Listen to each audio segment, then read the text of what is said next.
Hello and नमस्कार दोस्तों, स्वागत करते हैं आज की इस खास YouTube channel law and rights. आपके साथ मैं सुधीर कुमार। एक गरीब व्यक्ति से लेकर एक बड़े से बड़े व्यक्ति तक उसकी इज्जत ही उसके लिए बहुत मायने रखती है।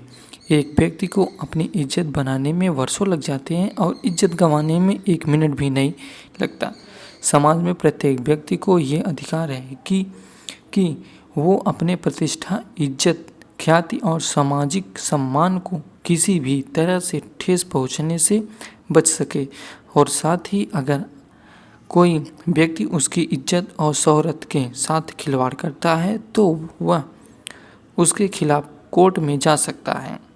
किसी भी व्यक्ति की बेइज्जती करना, समाज में उसको नीचा दिखाने की कोशिश करना, उस पर कोई झूठा आरोप लगाना, झूठा बेईमान कहना, उसे गाली देना इत्यादि मानहानि केस के अंतर आते हैं। चाहे ये गाली उसके सामने दे रहे हो या इंटरनेट पर दे रहे हो, यहाँ तक कि किसी को इंटरनेट पर उल्टा सीधा कमेंट करना भी मानहानि के अंतर्गत आता है। और उसके लिए आरोप लगाने वाला व्यक्ति या कमेंट करने वाला व्यक्ति अपराधी की श्रेणी में आता है। यहाँ तक कि भारत के संविधान में भी प्रतिष्ठा और समता का अधिकार दिया गया है।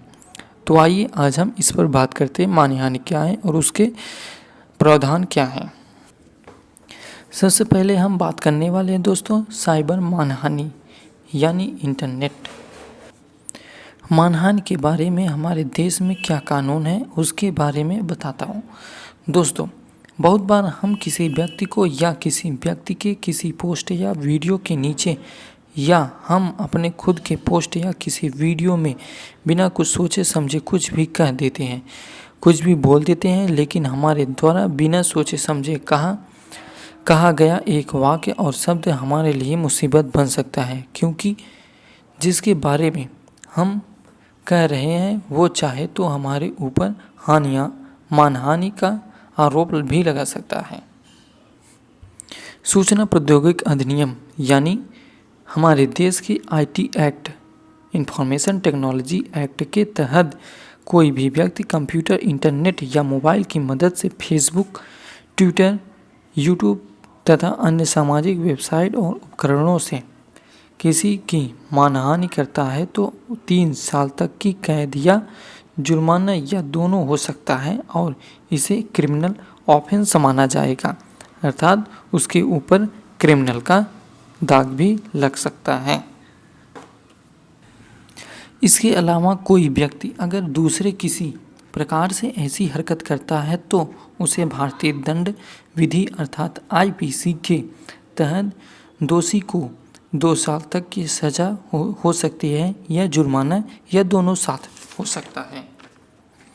इसके अलावा किसी भी जाति व समुदाय से संबंधित और व्यक्ति को नीचा दिखाने के उद्देश्य से उसकी जाति, समुदाय और उसके धर्म के बारे में अपशब्द कहना मानहानि के अंदर आते हैं। लड़ाई झगड़े के दौरान किसी को अपशब्द कहने से व्यक्ति पर मानहानि का मुकदमा चलाया जा सकता है।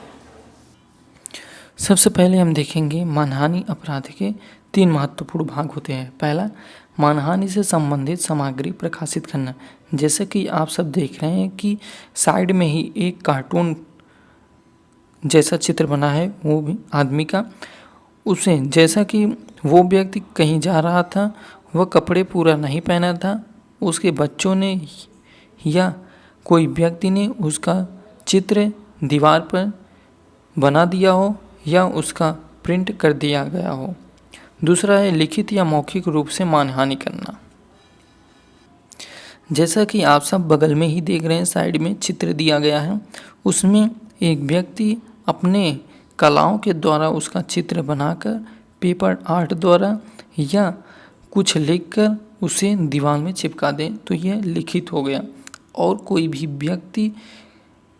व्यक्ति किसी के माध्यम को अपने मुंह के द्वारा या बाजों के द्वारा उसे सुनाए, उसका पूरा बुराई करे उस व्यक्ति को, तो वो मौखिक रूप से मानहानि होगा। तीसरा है ऐसी कोई कार्रवाई हो किसी को बदनाम करने के इरादा से की गई हो, अर्थात कोई भी व्यक्ति ऐसी कार्रवाई करे जिससे वो व्यक्ति उस केस में इन्वॉल्व हो जाए, अर्थात उसमें उस केस के जरिए वो बदनाम हो जाए। आइए हम लोग कुछ महत्वपूर्ण जानकारी को मालूम करते हैं।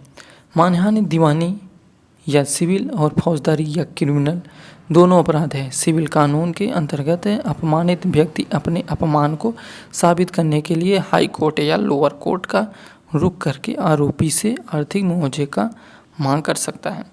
राज्य के खिलाफ मानहानि भारतीय दंड संहिता की धारा 124 के ए में निहित है, जिसको देशद्रोह कहा जाता है। किसी समुदाय के खिलाफ मानहानि भारतीय दंड संहिता की धारा 153 में निहित है, जिसे उपद्रव कहते हैं। भारतीय दंड संहिता की धारा 499 से 502 मानहानि से संबंधित है। अगर कोई व्यक्ति धारा 499 के अंतर्गत दोषी पाया जाता है तो उसको निम्न धाराओं के तहत दंड दिया जाता है। धारा 500 मानहानि आईपीसी 500 के तहत अगर कोई व्यक्ति दूसरे व्यक्ति का मानहानि करता है तो उसको धारा 500 के तहत 2 साल तक की सज़ा या आर्थिक जुर्माना या ये दोनों सज़ा हो सकती है।